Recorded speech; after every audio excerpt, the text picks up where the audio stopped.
जब आप छत पे चढ़ते हैं, ये सोचते हैं कि छत तो मेरे पास है, मगर मैं शुरू कहाँ से करूँ।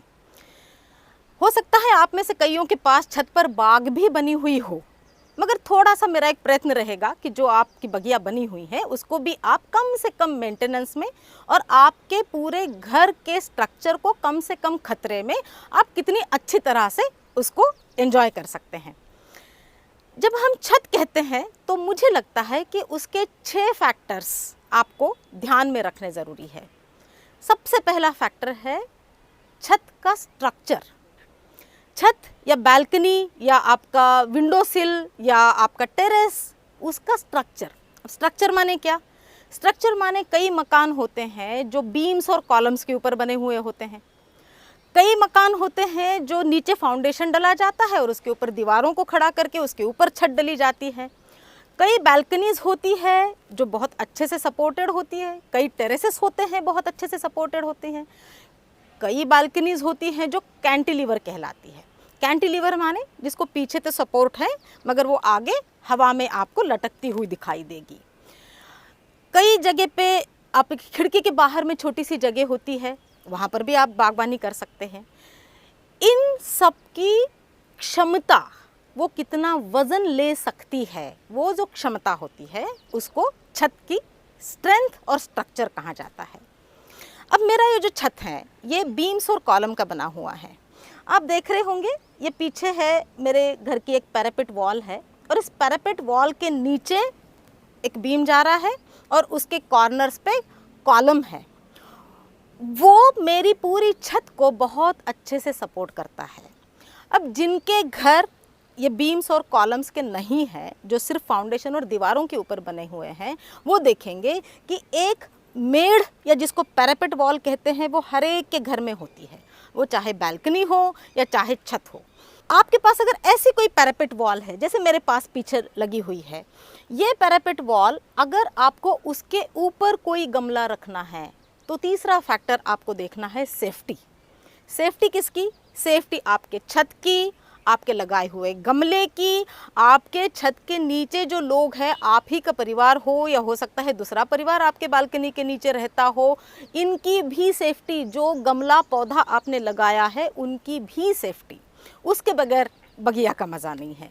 सेफ्टी में, सुरक्षितता में आप इतना ज़रूर करें, अगर आप छतों के किनारे पे गमले रखना चाहते हैं आप बेशक रखें, गमले छोटे रखें और उसके साथ साथ में ये जो आप मेरे पैरापेट वॉल पे इस दीवार पे एक ये जाली देख रहे हैं, वैसा कोई सपोर्ट आपके गमलों को ज़रूर दें, ताकि अगर भगवान न करे आप ही के हाथ से कभी कुछ गमला छूट गया या कभी बंदर आते हैं, कभी पंछी आते हैं, तो ये गमला जब नीचे गिरता है तो नीचे किसी को नुकसान ना हो।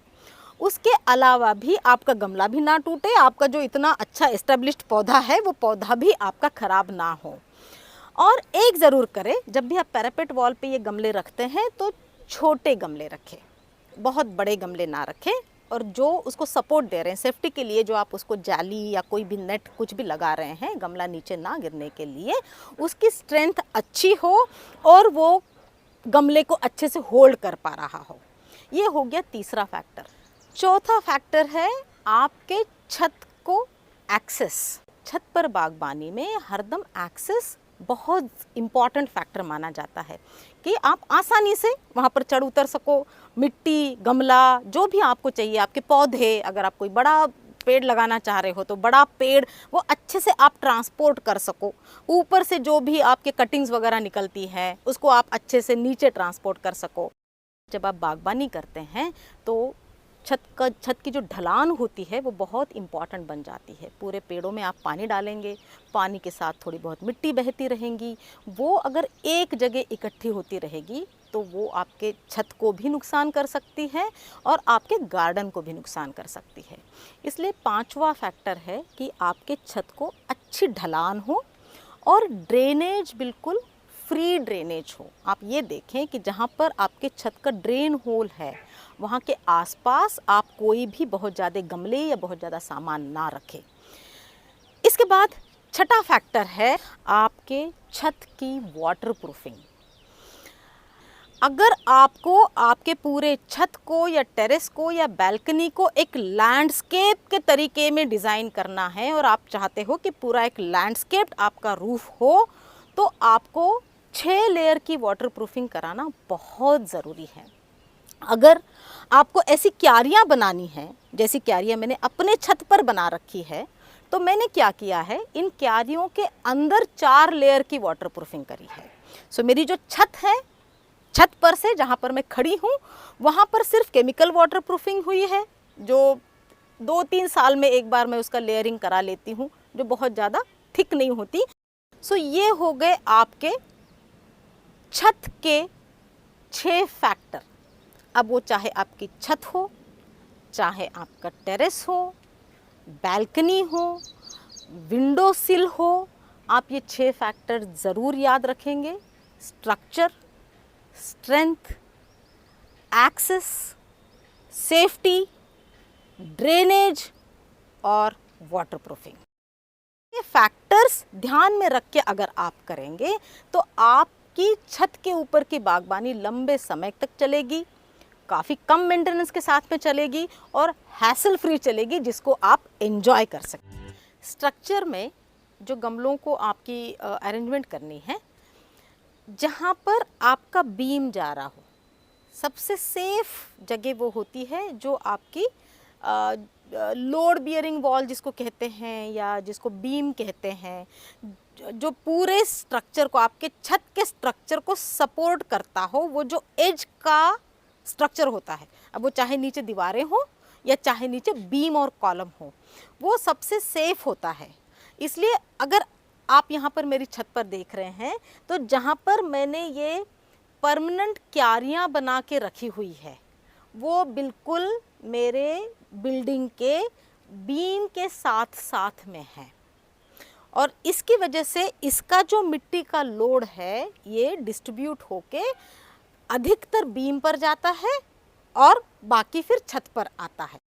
जैसे छत है उसमें आप बड़े पेड़ लगाएंगे, छोटे पौधे लगाएंगे, तो आपको कुछ क्यारियाँ भी चाहिए होंगी, कुछ छोटे गमले भी चाहिए होंगे, कुछ आपको टेम्परेरी गमले भी चाहिए होंगे। तो उन सब का अरेंजमेंट अगर आप यहाँ पर देखेंगे तो ये जैसे क्यारी के साथ साथ में छोटे गमले जो है वो मैंने हल्के गमले 10-10 इंच के गमले इनके पीछे और पैरापेट वॉल के ऊपर लगा के रखे हुए हैं यहाँ पर। अब अगर ये क्यारी का पूरा कंस्ट्रक्शन अगर हम समझते हैं तो आप देखेंगे कि ये मैंने लगभग 1.5 फुट की चौड़ाई है अंदर, जिसमें मिट्टी लगी हुई है। लंबाई आप अपने जितने बीम की लंबाई है उतनी लंबाई ले सकते हैं। हाइट मैंने यहाँ पर लिए, चूँकि मैंने इसमें नींबू का पेड़ लगाया हुआ है, तो हाइट आप देखेंगे कि 18 से 20-22 इंच की लगभग ये हाइट होगी। और उसके नीचे अगर आप देखेंगे जगह जगह पर काफ़ी बड़े बड़े छेद हैं, जिसमें से पानी ड्रेन होने की जगह है। उसके बाद इस क्यारी को मैंने कहा कि अंदर से ये पूरा 4 लेयर वाटरप्रूफिंग कर रखा है मैंने। उसके ऊपर ये एक आपको सफ़ेद सी चीज़ दिख रही होंगी, ये जो एक मोटा कपड़ा है इसको कहते हैं जियो टेक्सटाइल, जो मिट्टी को पकड़ के रखता है। और उसके बाद में मैंने इसके अंदर मिट्टी भरी हुई है। ये मिट्टी भी अगर आप देखेंगे तो ये मिट्टी बहुत हल्की और भुरभुरी मिट्टी है। आप अगर छत के बीच में कहीं बना रहे हैं तो आप इस तरह से एक टेम्परेरी क्यारी भी बना सकते हैं। इसमें आप देख रहे होंगे कि ये ईंटें बस जमाई हुई है, ये कंस्ट्रक्टेड नहीं है। आप इसको जब चाहें आप इसको निकाल सकते हैं। ऐसी टेम्परेरी क्यारी बना के भी इसी जियो टेक्सटाइल के मदद से और हल्की मिट्टी से आप इसका आपके क्यारियों का अरेंजमेंट छत के बीच में भी कर सकते हैं। स्ट्रेंथ के साथ ये सोचना ज़रूरी हो जाता है जब हम कहते हैं कि छत की स्ट्रेंथ हम देख रहे थे।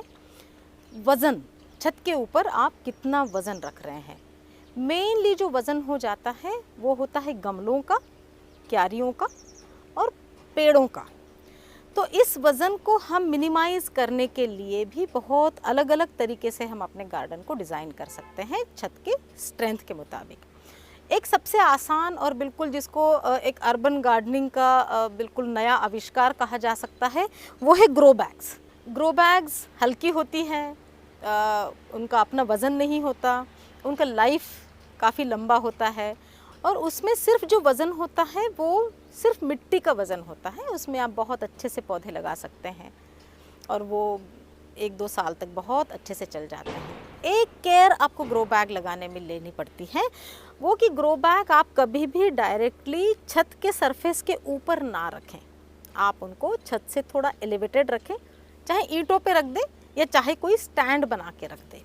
उसकी वजह से ग्रो बैग का थोड़ा हल्का सा शेप बना रहता है और कभी जैसे समय चलता जा रहा है, 1-2 साल से आप ग्रो बैग में पौधे लगा के रखे हुए हैं, सो वो जो मिट्टी नीचे बैठ जाती है, उस मिट्टी का छत के साथ में कांटेक्ट रह के वो मिट्टी बहुत ज़्यादा पानी होल्ड नहीं कर पाती है।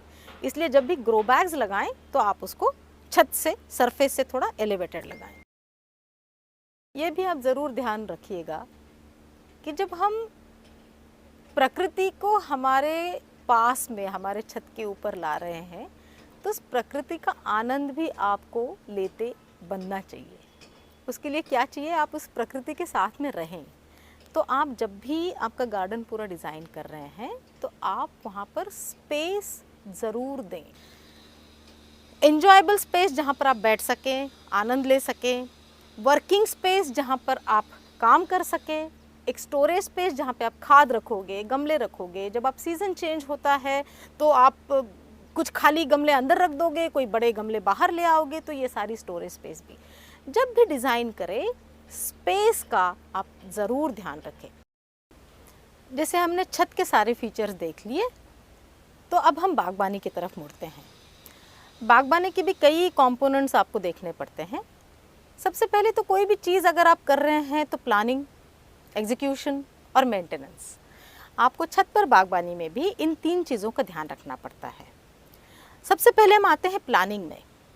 प्लानिंग में भी कई सारे कंपोनेंट्स हैं, स्पेस हैं, आपकी लेबर अवेलेबिलिटी है, छत के ऊपर पानी की अवेलेबिलिटी है। उसके बाद में जो सबसे इम्पॉर्टेंट आपके प्लानिंग में रोल प्ले करता है वो है सन का डायरेक्शन। आपकी छत या आपकी बालकनी या आपकी विंडो आपके पूरे घर के किस डायरेक्शन में है, पूर्व में है या पश्चिम में है या दक्षिण में है या उत्तर में है, उसके ऊपर निर्भर करता है आप किस तरह के पौधे उस डायरेक्शन में लगाएंगे, जो पौधे बहुत अच्छे पूरे साल भर और सालों साल तक बहुत अच्छे चलते रहेंगे। दूसरा एक डायरेक्शन है कि चलिए आपकी पूरी खुली छत है, खुली छत पे चारों डायरेक्शन से आपके पास में धूप आती है, उसमें आप अपने छत का प्लानिंग, पौधों का प्लानिंग आप किस तरह से करें। सो सन डायरेक्शन आपके प्लानिंग का एक बहुत महत्वपूर्ण हिस्सा होता है। आपके समझने के लिए मैंने यहाँ पर ये 4 लगा के रखे हैं। मान लीजिएगा कि ये आपका छत है, ये पूर्व है, पश्चिम, ये दक्षिण और ये उत्तर। अगर आपकी छत, आपका टेरेस या आपकी बालकनी पूर्व दिशा की तरफ है, जहाँ पर सिर्फ सुबह की धूप आती है, 3-4 घंटे धूप आती है, आप उसमें सारे लीफी वेजिटेबल्स लगा सकते हैं, सारे शेड लविंग प्लांट्स लगा सकते हैं और सारे वो फ्लावर्स जो मॉर्निंग की धूप को लेते हैं वो लगा सकते हैं। अगर आपकी बालकनी या छत या टेरेस पश्चिम की तरफ है, पश्चिम में क्या होता है, दोपहर की धूप आती है जो काफ़ी तेज़ हो जाती है, उसमें आप सारे फ्रूटिंग ट्रीज़ आप पश्चिम की तरफ लगा सकते हैं या टॉल ट्रीज़ जैसे आप कहें वो लगा सकते हैं।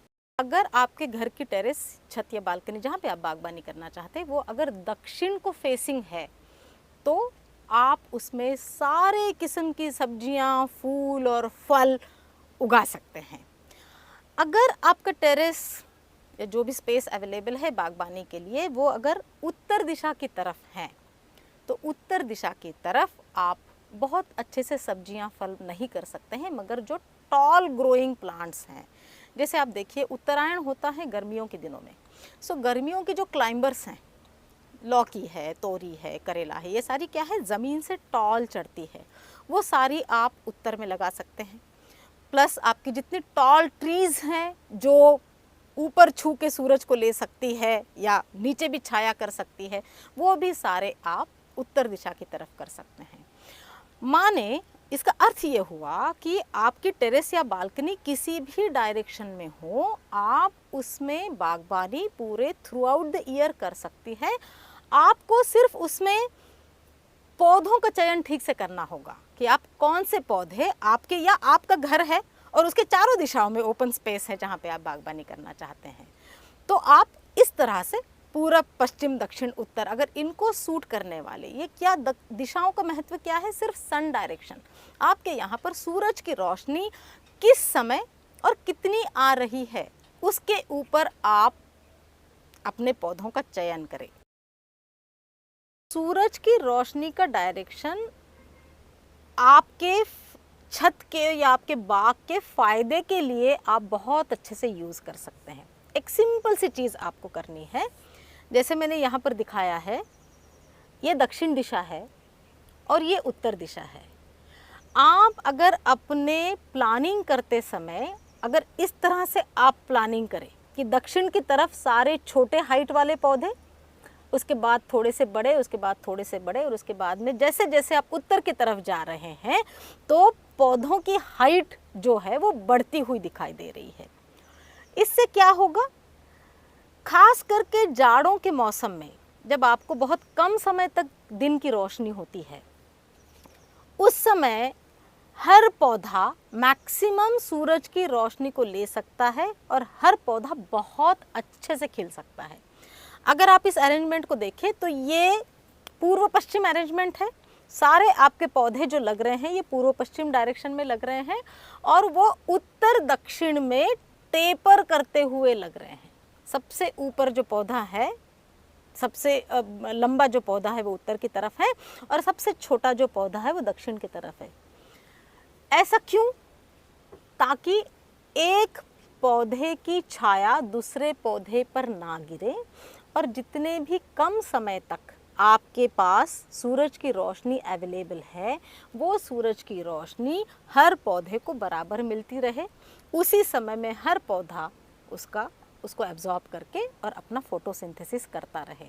गर्मी के दिनों में सूरज जब उत्तर दिशा की तरफ से आएगा तो वो पूरे पौधों को अपने आप जस्टिस देगा, हर पौधा बहुत अच्छी तरह से अपना फोटोसिंथेसिस कर पाएगा। मगर ये सारी अरेंजमेंट जाड़े के दिनों में जब सूरज की रोशनी कम समय के लिए होती है और पूरी दक्षिण से आती है, उस समय आपको बहुत हेल्प करेगी।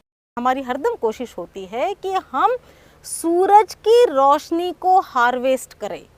सूरज की रोशनी इस समय जितनी ज़मीन पर पड़ रही है वो अगर हार्वेस्ट होती रहे तो हमारी पूरी बगियां, हमारी मिट्टी, हमारे पेड़ पौधे और हमारा पूरा क्लाइमेट, माइक्रो क्लाइमेट, वो इस लहलहाती हरियाली से ठीक रहेगा, अच्छा रहेगा, स्वस्थ रहेगा।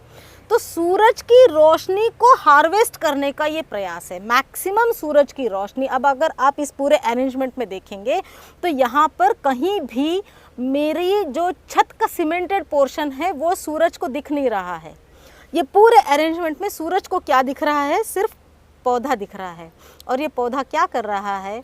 हर पड़ती हुई सूरज की किरण को हार्वेस्ट कर रहा है और वो मुझे दे रहा है एक अन्न के तौर पर। इसलिए जब ये पूरी छत आपकी, वो भले सीमेंटेड हो, वो जब आपके हाथ में है तो आप बहुत इफ़ेक्टिव, एफिशिएंट उसको यूज़ करके, सूरज की रोशनी और मिट्टी का कॉम्बिनेशन यूज़ करके आप एक बहुत अच्छा आपका फार्म आपके छत पर क्रिएट कर सकते हैं। वो चाहे फूलों का फार्म हो, वो चाहे फल सब्जियों का फार्म हो, या वो चाहे जस्ट एक बायोडाइवर्सिटी का फार्म हो। आपको करना ये है, मैक्सिमम सूरज की रोशनी को हार्वेस्ट करना है और वो आप अपने छत पे अपने तरीके से बहुत अच्छे से कर सकते हैं।